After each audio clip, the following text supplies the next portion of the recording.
Hello and welcome. The past few weeks have seen a rise in financial market volatility, with many asset classes under stress. Most impacted have been equity and bond markets, but even other asset classes which have so far appeared more resilient in 2022, such as crude oil and the US dollar, gave back some of their most recent gains. The main catalyst for this further bout of volatility was the US Consumer Price Index, or CPI inflation number, released on Friday 10th of June, which not only came out higher than expectations, but failed to show a peak in price rises last month, as had been widely anticipated. Now that heightened investors' fears that central banks will need to be more aggressive in normalizing interest rates than they'd previously signaled in order to bring inflation under control. Since then, we've also had two highly anticipated central bank meetings. The US Federal Reserve, or Fed for short, met on Wednesday 15th of June, with the Bank of England's Monetary Policy Committee convening the next day on Thursday 16th of June. The key outcomes? Well, the Fed chose to raise its main policy rate by 0.75% to 1.75%, the first increase of that magnitude since 1994, and a clear signal to investors that US policymakers are committed to controlling inflation.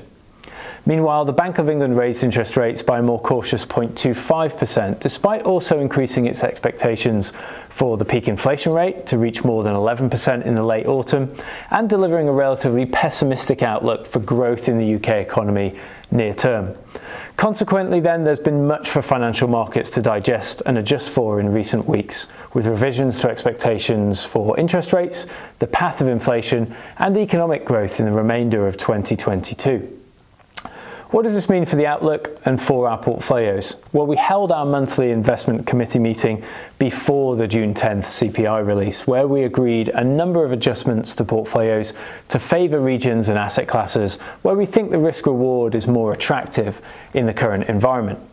That has meant a reduction in our exposure to US equities and our exposure to UK mid-cap or medium-sized companies, and an increase to UK larger companies and Canadian equities. We chose to put more capital to work in both of those markets because of their high financials and commodity sector exposures.